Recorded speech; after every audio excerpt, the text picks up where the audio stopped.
the last few weeks, it has felt as if there has been something of a shift, both in terms of discourse emanating from mainstream media outlets and also on a diplomatic level when it comes to Israel and its assault on the Gaza Strip. An increasing number of mainstream media outlets have referred to what Israel is doing in the Gaza Strip as genocide, and even Piers Morgan, someone who has continually defended the state of Israel, has used the word genocide to describe Israel's assault on the Gaza Strip. I don't understand what victory looks like other than what Smodrich has been saying, which is actually what it looks like is all the Palestinians gone. That Israel go in, clear them out, and they take over the land. Well, that, I'm afraid, whether you like it or not, John, is actually one of the definitions of a genocide. And on the diplomatic level, the UK, France and Canada recently released a joint statement stating that they would take concrete steps if Israel did not allow the flow of aid to resume to the Gaza Strip, and also halted its criminal assault on the civilians of the Gaza Strip.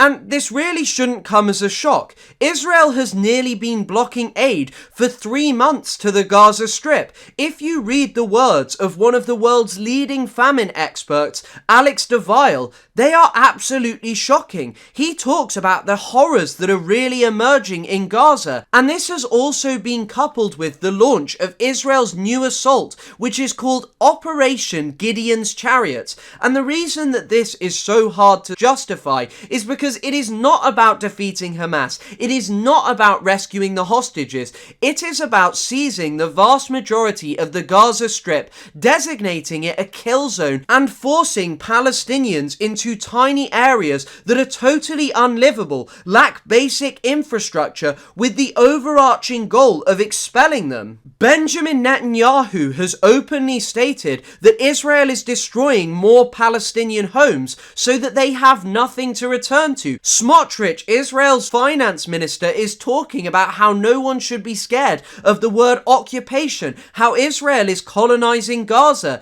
They state nakedly and openly what anyone with a brain has known since just after October the 7th. Israel is not interested in defeating Hamas or rescuing hostages. It is interested in getting rid of the Gaza problem, the 2 million Palestinians who live in that area that has been unlivable for decades, a place where Palestinian life simply cannot flourish, and they have always held an extreme ire towards the state of Israel for the suffering that has been inflicted on them, both through bombardment and also through the blockade that has denied them the ability to lead normal lives. Even the new aid plan devised by America and supported by Israel supports this goal. The so-called Gaza Humanitarian Foundation, created recently, is a very shady organization that people are clearly making money from, and even the former director of resigned because he said it was not compatible with the basic principles of international humanitarian law, because the aid was clearly being politicized to serve the overarching goal of Israel expelling Palestinians. No serious international aid organization will go anywhere near it, and the first few days of its implementation have shown why. It failed within the first day. Palestinians ended up storming one of the sites because they are starved, they are beleaguered, they are being made to walk miles upon miles. People who have been wounded, displaced over and over again, who cannot make these arduous journeys, are going to die. And so for Western governments, they cannot claim that they did not know. But the same could have been said for months on end. Israel has slaughtered at minimum 53,000 people, with 14,000 more confirmed missing. But estimates from The Lancet months ago suggested that this number was much higher, and The Economist recently stated that the Gaza death toll could be much more likely to be around 100,000 people. Genocide scholars like Raz Segal said almost straight after October the 7th that Israel was perpetrating genocide. The statements of its leaders made this incredibly clear. They were not just going after Hamas. What they were seeking to do in the Gaza Strip was perpetrate genocide. It is why they have gone after Gaza's healthcare system that was already crippled by the blockade and the decades of assaults by Israel that have left many people needing treatment that Gaza's weakened healthcare system simply cannot provide. Israel's assaults on education, agricultural land, universities, hospitals, and all of these things have not been random acts of evil. What they have actually constituted is a pattern of genocide that has been about wiping away social life, and this is why I find it so difficult to see this turn as significant, and I'm going to explain why throughout this video. The recent joint statement from Western nations was coupled with stern words from David Lammy, the UK's foreign minister. Lammy condemned Israel's actions in Parliament as monstrous. He gave an impassioned speech, and the UK Prime Minister Keir Starmer said that Israel's actions were horrifying. And David Lammy's song and dance in Parliament was coupled with some actions. Lammy said that the UK government would be reviewing the 2030 bilateral map for cooperation between the UK and Israel, which by the way was signed in 2023 with this current Netanyahu government and all of the extremists, and whilst Israel was annexing massive amounts of land in the West Bank and escalating settler violence there, but that's by the by. And he also said that future discussions of trade with Israel would be suspended. But not only was this not enough, it doesn't even seem to have been really all that true. 3 days later, the UK's trade envoy for Israel, Lord Ian Austin, posted about how the UK was open for business with the State of Israel, and then 6 days later, he was in Israel, and photos of him in Haifa were being posted. These are hardly the actions of a government that genuinely disagrees with what Israel is doing, or is willing to take concrete steps against it, because if they truly believed what Israel was doing was wrong, they would have to admit that these were grievous crimes against international law, and you wouldn't be trading with the State of Israel, and you wouldn't still be supplying them with arms. And the only other concrete actions taken by David Lammy were to sanction a small number of settlers in the West Bank. Perhaps most notably was Daniela Weiss, who recently appeared in Louis Theroux's documentary about settlers in the West Bank, and is often referred to as the godmother of the settler movement. But one does have to wonder whether she was picked specifically because many people in the British public will have seen Louis Theroux's documentary, and so by sanctioning her specifically, perhaps they will think that more will be done against Israeli settlers. But there was also one other set of notable sanctions, and this was against David Libby and the Libby Group. And the reason that this is important is because this organisation, which specialises in settlement construction in the West Bank and destruction of Palestinian homes normally, has also been directly involved in the Gaza genocide. Younis Tirawi, a Palestinian journalist, noted how they were hiring Israeli civilians to go into Gaza and destroy a massive amount of Palestinian homes. And whilst I won't sit here and say that this is a bad thing, you do have to say, why did we not sanction the Israeli government ministers who are making this possible? Bezalel Smotrich, Israel's Minister of Finance, who actively uses his position to undermine the Palestinian Authority, the Palestinian quasi-government in the West Bank, and also to embolden the settler movement. Or why didn't he sanction Itamar Ben-Gvir, who like Smotrich is himself a settler, but used his position as the Minister of National Security in Israel to transform the police force into something even more brutal, recruit many settlers into the army, hand out weapons to them so they could terrorize and abuse Palestinians, and also is proud for his role in transforming Israel's prison system into even worse and more horrifying torture dungeons. But even if there were to be sanctions on significant Israeli settlers, this in of itself would not solve the problem of settlement, because settlement is Israel's entire history. It has always been premised on the dispossession of the indigenous Palestinians who inhabited the land before the Zionist project. And if you want to see how deep this runs in Israeli society, settlement did not begin under a crazed, messianical right-wing government in Israel. It began under a Labour government in the 1960s who hid behind the idea that settlement was being done for defensive purposes under what was called the Allon Plan, and it did indeed expand once Menachem Begin Reagan came to power and started referring to the West Bank exclusively as Judea and Samaria to emphasize what he saw as Israel's biblical right to steal land from Palestinians.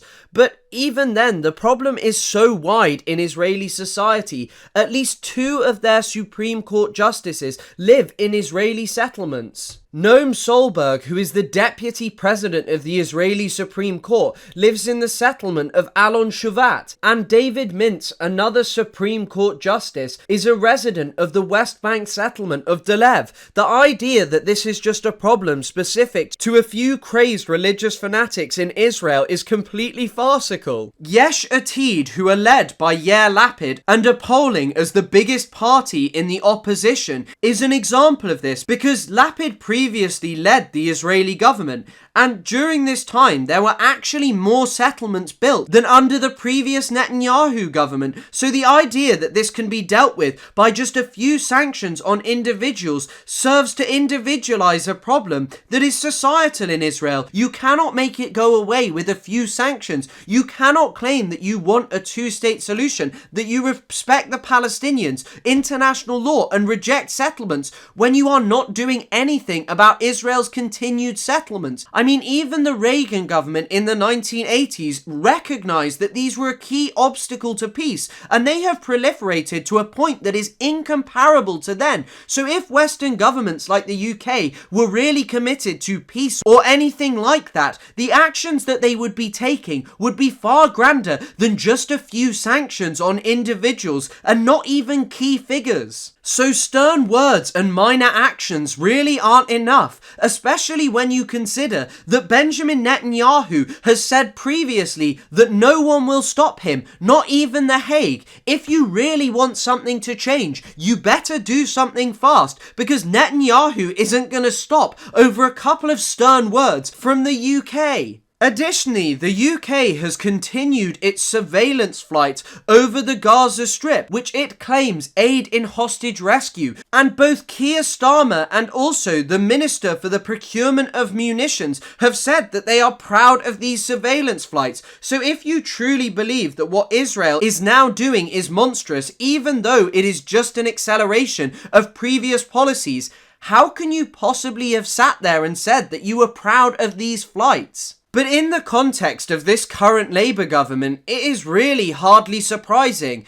A few months ago, David Lammy released a video where he was whining about the horrors that are unfolding in Sudan, and he in fact used this video as an opportunity to chastise people who support the Palestinian cause but do not offer enough attention to Sudan. Where is the liberal outrage? We cannot have a hierarchy of conflict with this conflict at the bottom. When I came into office, I was determined that Britain would not look the other way. But just like his stern words with the State of Israel, Lammy was meeting happily with Abdullah bin Zayed, the Deputy Prime Minister and Foreign Minister of the United Arab Emirates, the country which it is pretty clear is fueling the horrors in Sudan through its support for the RSF. And in fact, this Labour government and the previous Tory government have been accused of blocking discussions at the UN Security Council about the UAE's involvement in Sudan. So whilst our ministers are saying one thing, their actions speak to something totally different. Thus, it's hardly surprising that these murderous regimes don't really care about a couple of words in public. These are nothing more than pressure valves to release some of the public pressure on the UK government about their complicity in horrifying crimes in Gaza. This is the reality of the vast majority of Western governments. Words are cheap, but actions seemingly never come to fruition. Nothing ever happens. David Lammy even had the audacity to respond to another MP, Zara Sultana, when she questioned him about a recent article that had highlighted that the previous Tory government between 2020 and 2023 had sent less weapons to Israel than the current Labour government had in the course of 3 months. Lammy claimed that weapons exports for weapons that could be used in the assault on the Gaza Strip and in potential war crimes would not be sold to the State of Israel. But this article really calls that into question, and his response to Zara Sultana was just to accuse her of clickbait. But this is clearly not the case. Liam Byrne, the chair of the Select Committee, summoned 3 ministers to have discussions as a result of what this article revealed. Like all of those articles about how Biden or Trump's relationship was fraying with Netanyahu, about how they were angry at him, it seems that nothing changes until the West's fundamental relationship with Israel that allows Israel to violate international law with impunity and gives them unlimited weapons for them to do so changes.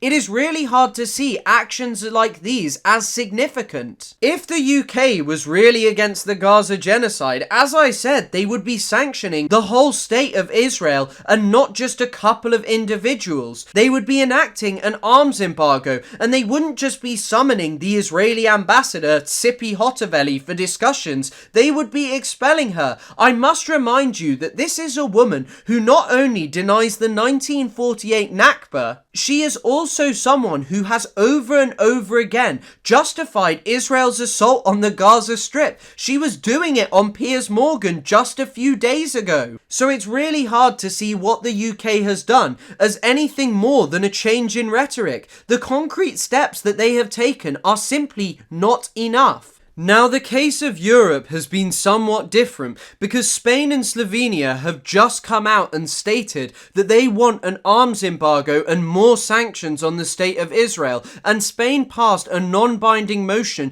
just a few days ago for an arms embargo against the state of Israel, and the Spanish Prime Minister Sanchez said that Israel should be removed from Eurovision. And whilst this might seem like a minor, non-important point, cultural boycotting of Israel is an important step that should be taken. A state perpetrating crimes like Israel's should not be allowed anywhere near any international events where it can inflate its credibility like it did this year. But the case of the European Union as a whole is slightly different because the EU has launched a review of its partnership with Israel after 18 of the 27 states voted in favour.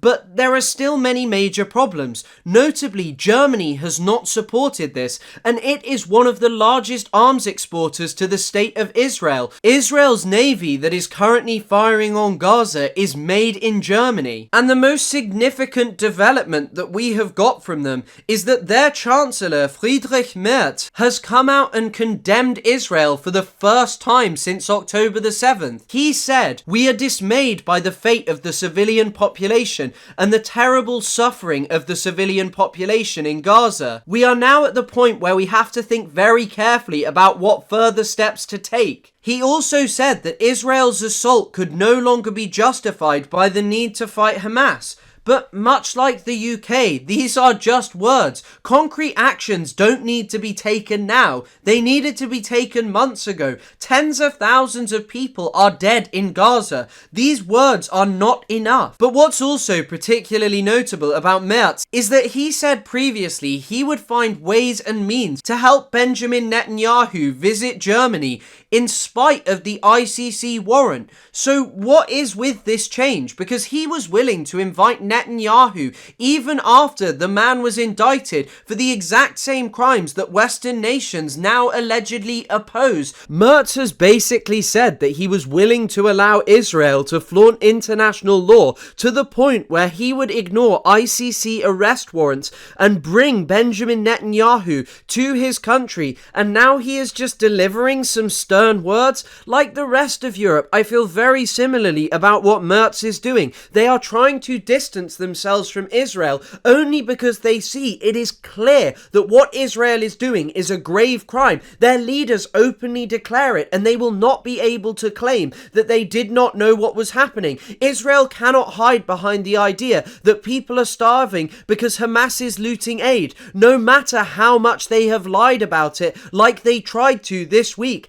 International organizations say the opposite, and it is their blockade that is causing starvation, malnutrition, malnutrition and horror in Gaza. There is nothing else responsible. It is not the fault of Hamas. These countries can no longer hide behind these justifications. But as I said earlier, until the fundamental relationship of allowing Israel to violate international law with impunity without breaking the actual relationship with them happens, what can you really say? Because ultimately, holding Israel fully to account over what it has done in Gaza sets a very dangerous precedent for Western nations, because whilst they have paid lip service to the concept of a Palestinian state, something which I'm going to talk about very shortly, they have allowed Israel to continually violate international law, in spite of what the ICJ has said about Israel's illegal occupation that they said must be dismantled just a few months ago. Western nations continue to support Israel while offering condemnation of new settlements being built.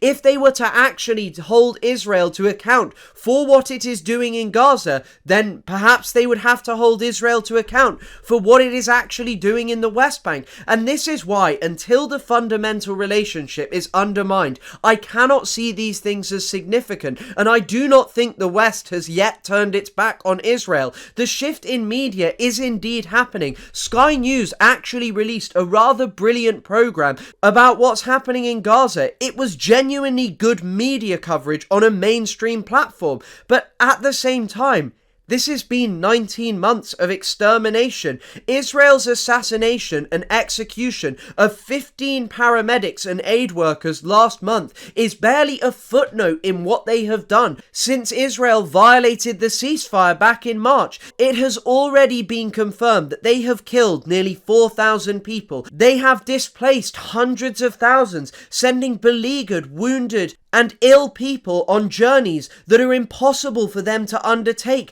designating nearly 80% of the Gaza Strip a kill zone. And only now are we seeing a vague change? I am sorry, but until it is actual concrete steps of sanctioning the whole of Israel, holding it to account for what it has actually perpetrated and what it continues to do to the Palestinian people, the West remains fundamentally an ally of Israel and a party to the Gaza genocide.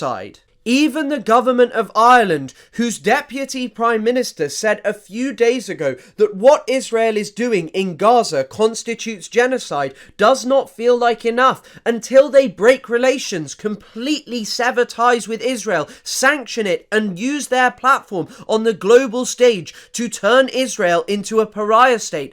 I cannot really believe that the West is truly turning its back on Israel. These are good actions, but they are the bare minimum, and they are not being undertaken by the vast majority of countries in Europe. Now, the final change that I would like to talk about that has grown not just in the last few weeks, but there have been developments, is the potential recognition by European countries of a Palestinian state. And this may have piqued the interest of some well-meaning supporters of the Palestinian cause. But the truth is that just like all of the other things that I have talked about, it doesn't really matter all of that much, because you cannot claim that you support a Palestinian state or recognize it when you maintain strong relations with the state of Israel, because the key thing that is preventing the existence of a Palestinian state is the state of Israel. Seth Anziska has written a brilliant book about how negotiations between Israel,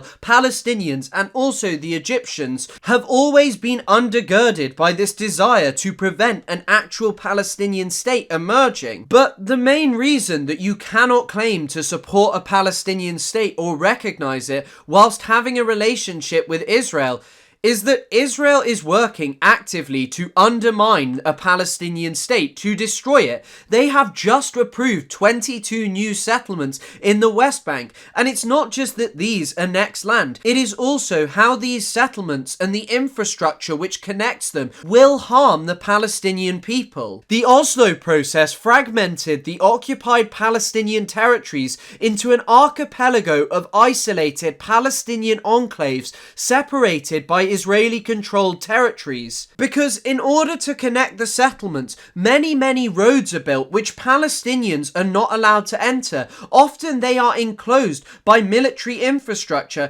and if Palestinians cross it, they may be arrested or worse, murdered on the spot. And because Palestinians are therefore not allowed to freely move around, Palestinian communities are fragmented in the West Bank. They are isolated from each other. This is no basis for any kind of viable state, and as long as Israel is not prevented from doing this, what is the point in recognizing a Palestinian state? Andy Clarno notes in his book Neoliberal Apartheid, even the way in which the settlements are constructed affects the Palestinians, normally because dynamite is used so that they can be built quickly. It disrupts water flows. It literally alters the very fabric of Palestinian existence within the West Bank. And what Israel has been doing in recent months and years and decades is seeking to expel Palestinians from towns and small villages in the West Bank with the hope of enclosing them in cities where life is nigh on impossible, where unemployment is incredibly high and it just isn't worth being there, so Palestinians end up expelling themselves. Decades of Israeli apartheid have destroyed life in the West Bank.